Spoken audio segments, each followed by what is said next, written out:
नमस्कार, news plus के खास प्रोग्राम आपका शहर आपकी खबर में आपका स्वागत है और मैं हूं आपके साथ रेनी और रुक करेंगे खबर का, जहां मथुरा में फरसा वाले बाबा चंद्रशेखर दास की मौत के मामले में पुलिस ने बड़ा एक्शन लेते हुए 300 लोगों पर एफआईआर दर्ज कर ली है और 20 लोगों को गिरफ्तार कर जेल भेज दिया गया है।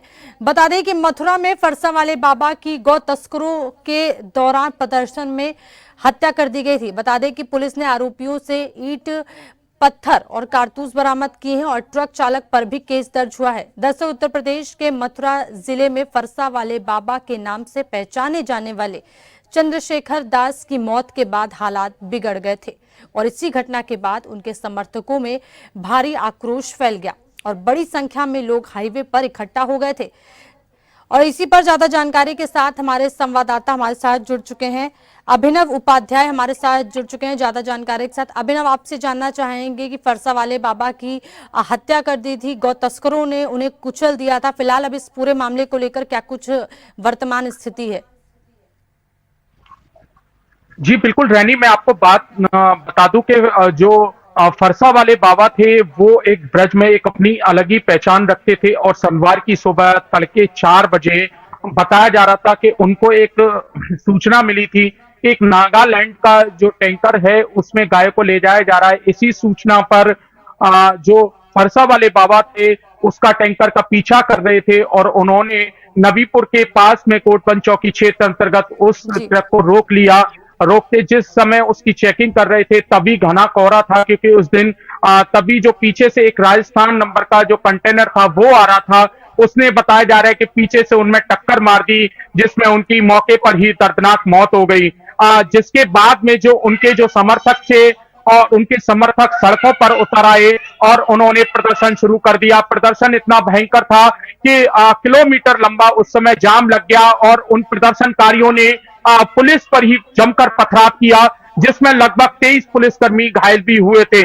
जिसके बाद में इस पूरे मामले को जो जिले के जो एसएसपी श्लोक कुमार है पूरे मामले को संज्ञान में लिया और उन्होंने अपनी एक वाइट भी जारी की थी। उन्होंने इस बात का खंडन किया था कि फरसा वाले बाबा की हत्या नहीं हुई है, उनकी एक सड़क हादसे में मौत हुई है और उन्होंने पुलिस बल के साथ में काफी जो उग्रवादी थे, जो प्रदर्शनकारी थे, उनको रोकने का प्रयास किया, समझाने बुझाने का प्रयास किया। तमाम थाने का जो फोर्सेस था वो मौके पर पहुंचा था, उनको समझा बुझा रहा था, मगर उसके बावजूद भी जो प्रदर्शनकारी थे वो इतने गुस्साए थे, वो किसी की नहीं सुन रहे थे। इसमें जो भारी नुकसान था वो पुलिस को झेलना पड़ा था। इसमें जो पुलिस के जो कई वाहन है वो क्षतिग्रस्त हुए थे। इसमें सीओ की गाड़ी टूटी थी, एसपी ट्रैफिक की गाड़ी टूटी थी, कई ऐसी पुलिस की गाड़ियां थी जिसमें पुलिस की गाड़ी भी टूटी थी और लगभग 23 से 25 जो पुलिसकर्मी थे वो गंभीर चोटिल घायल हुए थे। जिसके बाद में पुलिस हरकत में आई और पुलिस ने जो आंसू गैस के गोले दागे और उसके बाद में भीड़ को तितर बितर कर मामले को पूरे को शांत कराया। जिसके बाद में, क्योंकि ऐसे में द्रौपदी मुर्मू राष्ट्रपति भी उस दिन मथुरा दौरे पर थी, जिसके बाद में उनको जैसे ही गोवर्धन से वो दिल्ली के लिए रवाना हुई, उसके बाद में तत्कालीन मौके पर डीएम और एसएसपी पहुंचे। फरसा वाले बाबा का जो दाह संस्कार था उनकी गौशाला पर कराया गया शांतिपूर्ण। और तभी से जो बड़े एक्शन में एसएसपी श्लोक कुमार दिखाई दिए, क्योंकि उन्होंने जो प्रदर्शनकारी थे उनके खिलाफ एक बड़ा अभियान चलाया और लोगों को जो प्रदर्शनकारी थे जो पथराव में साफ दिखाई दे रहे थे, वीडियो के आधार पर उनको जो पुलिस लगाकर उसमें कई टीमें गठित कर दी और उनको चिन्हित करना शुरू कर दिया। फिलहाल पुलिस ने जो 20 लोग हैं उनको जेल भेज दिया है और इसमें बड़ा एक्शन पुलिस का देखा गया है। 250 से 300 अज्ञात लोगों के खिलाफ में मुकदमा दर्ज कर दिया गया है। अभी फिलहाल पुलिस ने 20 लोगों को हिरासत में ले लिया है और अन्य लोगों की तलाश जारी है। साफ तौर से श्लोक कुमार का कहना है कि जो लोग अफवाह फैलाएंगे उनका बख्शा नहीं जाएगा और जो लोग जो गलत तरीके की जो अफवाह फैला रहे हैं उन पर भी पुलिस नजर बनाए हुए है और जो प्रदर्शनकारी हैं उनको भी चिन्हित कर लिया गया। लगातार पुलिस दबिश दे रही है ऐसे लोगों के खिलाफ और बड़ा एक्शन लेगी पुलिस और बड़ी कार्रवाई करेगी। जी रहने जी बिल्कुल। अभिनव, जिस प्रकार से जब ये पूरी घटना हुई थी तो जो लोग हैं, जो गौरक्षक थे, वो बेहद आक्रोशित थे, वो लगातार आक्रोशित थे और कार्रवाई की मांग कर रहे थे। फिलहाल अब जिस प्रकार से पुलिस प्रशासन ने बड़ा एक्शन लिया है तो जो गौरक्षक है उनका क्या कुछ कहना है, या आपने जो गौरक्षक से उनसे बातचीत की, क्या कुछ कह रहे थे पूरी इस घटना को लेकर और अब जो कार्रवाई हुई है उस पर क्या कुछ कह रहे हैं? देखिए रैनी, मैं आपको बता दूं कि कोई कार्रवाई और प्रदर्शनकारी, पथराव करना दोनों ही अलग अलग चीजें होती हैं। जब पुलिस वहां कार्रवाई की बात कह रही थी, मगर उसके बावजूद जो प्रदर्शनकारी थे वो किसी की बात सुनने और मानने के लिए तैयार नहीं थे। उन्होंने जमकर पुलिस पर पथराव किया है। लगभग 25 पुलिसकर्मी जो जिम्मेदार अधिकारी थे वो लगातार अनाउंसमेंट कर रहे थे कि पथराव न करें, स्थिति को सामान्य बनाए रखें, जो उससे उचित पूरे मामले में जांच कर जो कार्रवाई होगी वो की जाएगी। जी। इस पूरे घटनाक्रम का जो संज्ञान है वो खुद मुख्यमंत्री योगी आदित्यनाथ ने पूरे इस घटना को संज्ञान में लिया है और उन्होंने जिले के जो हालात जारी हैं उनके साथ में बातचीत कर उन्होंने कहा है कि अगर इसमें कोई दोषी होता है तो इसमें कार्रवाई की जाएगी। ऐसे में जो आरोप जो लगाया था जो गौरक्षक थे उन्होंने कि उस कंटेनर ने जो टक्कर जो मारी है उसमें, मैं आपको बता दूं, जो उनका अलवर का जो रहने वाला उस कंटेनर का जो ड्राइवर था उसकी भी मौत हो गई है। और मैं आपको बता दूं कि जो फरसा वाले बाबा को जिस कंटेनर की सूचना मिली थी उसमें बताया जा रहा है कि एक गाड़ी में टायर मिले हैं और एक में राशन का सामान है। तो पुलिस इस पूरे मामले की जांच कर रही है। फिलहाल पुलिस का कहना है इस पूरे मामले को एक हादसा बता रही है, जबकि गौरक्षक इसको हत्या बता रहे हैं। सूत्रों की जानकारी से यह भी मामला बताया जा रहा है कि पिछले साल कोई बेशकीमती जो गौशाला है उसको लेकर किसी से विवाद चल रहा था, ऐसा उनका आरोप है। मगर पुलिस इन सारी चीजों से इनकार करती हुई नजर आ रही है। पुलिस का साफ तौर से कहना है कि ये एक हादसा है और इस हादसे में फरसा वाले बाबा की मौत हुई है। फिलहाल इस पूरे मामले की जांच की जा रही है और हर एंगल से इसमें टीम गठित की गई है। वो टीमें इस पूरे मामले में जांच कर रही हैं। उनका कहना है कि अगर सत्य में इसमें दोषी कोई पाया जाएगा तो उनके खिलाफ कठोर से कठोर कार्रवाई की जाएगी, क्योंकि सीएम योगी ने भी इस पूरे मामले को लेकर संज्ञान लिया है। और ऐसे में जो श्लोक कुमार एसएसपी मथुरा है वो भी इस पूरे मामले को सख्त दिखाई दे रहे हैं। उन्होंने साफ तौर से कहा है कि जितने भी प्रदर्शनकारी और उग्रवादी हैं उनको बिल्कुल बख्शा नहीं जाएगा। जी रैनी, बिल्कुल अभिनव, जिस प्रकार से मुख्यमंत्री योगी आदित्यनाथ ने भी इस पूरे घटना को संज्ञान में लिया है, तो अगर स्थानीय स्तर पर देखें तो किस प्रकार की, क्योंकि ये जो घटना हुई है उससे राजनीतिक बयानबाजी भी कहीं ना कहीं तेज हो गई है। सीएम योगी ने भी इसको संज्ञान में ले लिया है और किस प्रकार की अभी स्थिति देखी जा रही है? क्या जो स्थानीय सांसद विधायक, क्या उन्होंने कुछ कहा है इस घटना को लेकर के, या किसी अधिकारी का, कोई पुलिस अधिकारी जैसे आपने बताया कि घायल हुए हैं, तो क्या पुलिस प्रशासन की तरफ से किसी प्रकार की कोई बयान जारी किया गया है? जी बिल्कुल, राजनीति की अगर बात करें इस पूरे मामलों लेकर जो घटना हुई है उसको बेहद दुखद बताया सभी राजनीतिक दलों ने, मगर क्योंकि राजनीति के चलते अभी इस पूरे मामले पर कोई बोलने के लिए तैयार नहीं है। पूरी इस घटनाक्रम को अभी हादसा माना जा रहा है।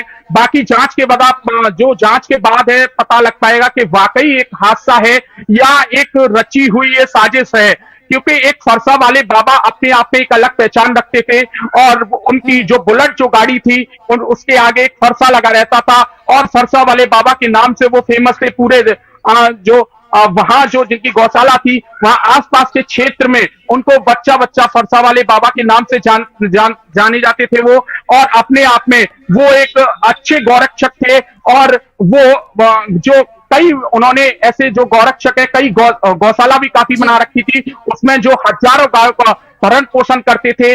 बताया जा रहा है कि जो वहां के जो स्थानीय जो लोग हैं उन्होंने डीएम से बात की है।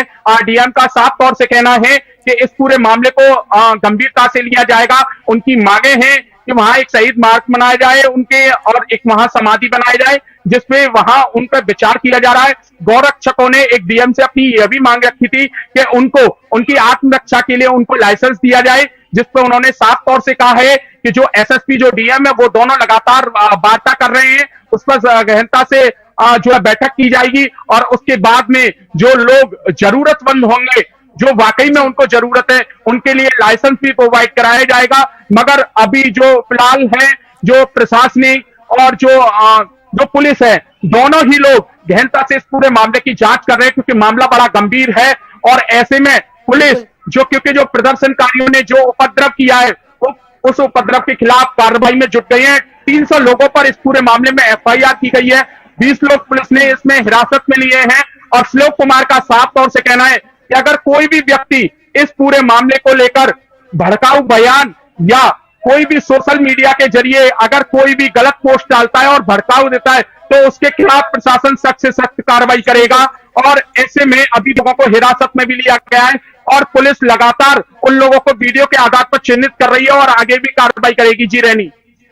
अभिनव, आपने जिस प्रकार से बोला कि पुलिस जो है लगातार वो कार्रवाई कर रही है, लोगों को चिन्हित किया जा रहा है, आपने भी बताया कि कई पुलिसकर्मी घायल भी हुए हैं।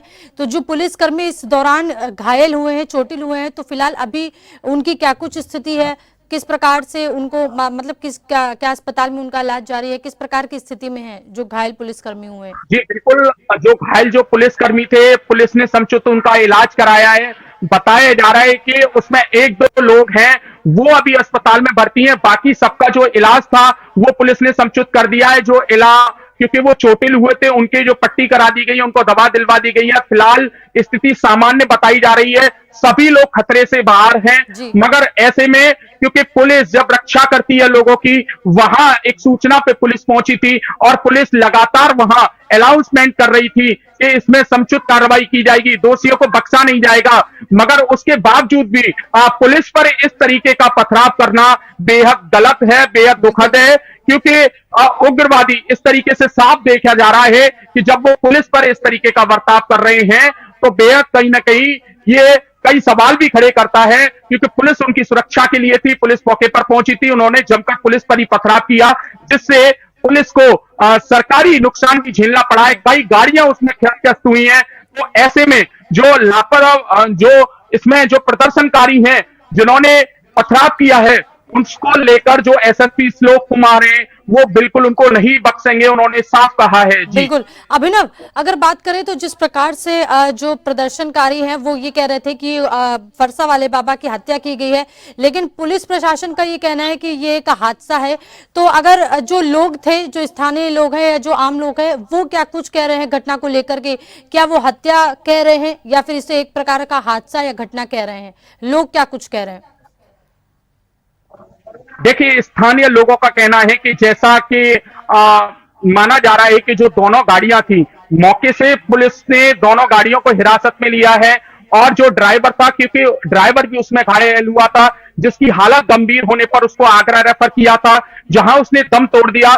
तो कहीं ना कहीं जो एंगल जो लग रहा है पुलिस की प्रथम दृष्टा जांच में जो निकल कर आया है वो एक सड़क हादसा निकल के आ रहा है। अभी देखने वाली बात है, क्योंकि गरमाया माहौल था, उस गरमाए माहौल को देखते हुए पुलिस अभी माहौल को सुधारने की कोशिश कर रही है और कहीं ना कहीं जो जांच है वो पुलिस की नजदीक पहुंच चुकी है और देखना यह होगा। अभी तक जो निकल के आया है ये हादसा है, मगर कहीं ना कहीं जो कुछ लोग हैं वो आरोप लगा रहे हैं कि बाबा की एक साजिशन हत्या की गई है। उस हत्या पर पुलिस अपना काम कर रही है, हर एंगल से जांच कर रही है और जो पुलिस की जो टीमें हैं वो इस पूरे कार्य में लगी हुई हैं। डीएम ने साफ कहा है, जो डीएम मथुरा के जो जिलाधिकारी सीपी सिंह है उनका साफ तौर से कहना है और सुरेश कुमार जी का भी साफ तौर से कहना है कि जो दोषी हैं उनको बिल्कुल बख्शा नहीं जाएगा, जो उपद्रवी हैं उनको छोड़ा नहीं जाएगा। जिस तरीके से प्रदर्शनकारियों ने पुलिस पर पथराव किया है उनको बिल्कुल पुलिस बिल्कुल नहीं बख्शेगी और इस पूरे मामले में अगर वाकई बाबा की हत्या हुई है तो इस पूरे मामले में जो दोषी हैं उन पर कड़ी से कड़ी कार्रवाई करेगी। जी बिल्कुल बिल्कुल अभिनव, आप इस पूरे मामले पर अपनी नजर बनाए रखिएगा। जानकारी देने के लिए आपका बहुत बहुत शुक्रिया।